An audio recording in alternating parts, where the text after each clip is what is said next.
একা মানুষ 5 লিটারের পানির 5 লিটারের মামের বোতলে স্যালাইন নিয়ে নিয়ে আমাদেরকে দিচ্ছে।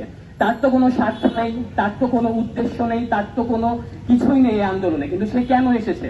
সে এসেছে এই স্বৈরাচারের বিরুদ্ধে প্রতিবাদ করতে। সে আর নিতে পারতেছিল না, এবং তার জন্য অবশ্যই পুরাতন যে রাজনৈতিক কাঠামো আছে সেই রাজনৈতিক কাঠামো তাকে ওই বক্তব্যটা দেওয়ার স্কোপ দেয় নাই। এই কারণেই সে সাধারণ শিক্ষার্থীদের সাথে মিলেমিশে কাজ করেছে।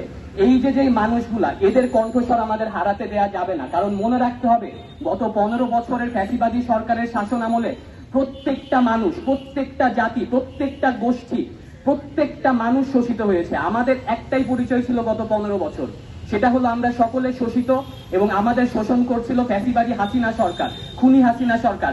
5 বছর, 4 বছর, 6 বছর, 8 বছরের বাচ্চাগুলা মারা গেছে, যাদের জন্ম ফ্যাসিবাদী সরকারের শাসনামলের অর্ধেক পর্যায়ে এসে। তাদের তো কোনো রাজনৈতিক পরিচয় নেই, তাদের কোনো দলীয় পরিচয় নেই। কিন্তু এখন আমরা অনেকাংশেই দেখতে পারি যে আবার একটা ক্ষমতার এককেন্দ্রীকরণের লক্ষ্য। এই ক্ষমতার এককেন্দ্রীকরণ আমরা মনে করি এটা কোনোভাবেই হতে দেয়া যাবে না, এবং আমাদের এই 24-এর গণ অভ্যুত্থান যেন ব্যর্থ না হয়, এবং এখানে যেন সকল শ্রেণী পেশার মানুষের কণ্ঠস্বর থাকে তা নিশ্চিত করতে হবে। তারা যাদেরকে মানুষ চেহারায় চিনে তাদেরকে আমরা পালাতে দেখেছি, কিন্তু আমরা এখনো দেখছি দেশের প্রশাসনে এখনো ফ্যাসিবাদের ভূত আটকে আছে। আমরা খুবই রিসেন্টলি দেখেছি, গত কিছুদিন আগে 56টা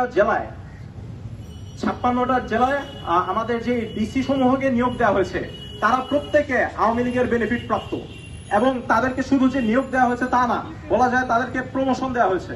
এবং এই প্রমোশনের পরে তারা আবার যে শেখ হাসিনার যে ফ্যাসিবাদ তন্ত্র সেটা কায়েম করবে না, এটা কোনো নিশ্চয়তা দেওয়া যায় না।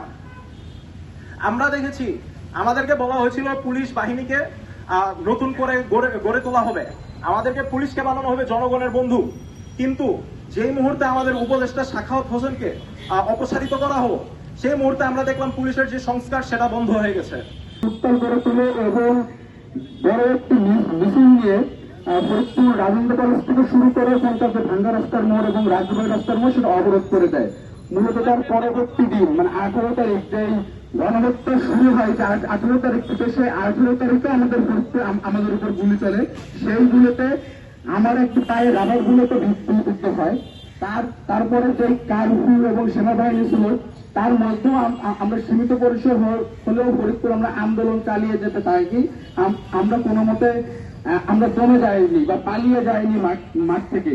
তারই পরিপ্রেক্ষিতে যখন 4 তারিখে সারা বাংলাদেশে একসাথে সবাই বানের জলের মতন বেরিয়ে পড়লো, সেই মুহূর্তে ফরিদপুরেও সকাল 10টার মধ্যে কয়েক হাজার, আমি কয়েক হাজার বললে ভুল হবে, 10,000-এর অধিক ছাত্র জনতা, দিন মজুর, রিক্সা চালক সহ যারা আছে ফরিদপুর শহরে সবাই একযোগে রাস্তায় বেরিয়ে পড়ে।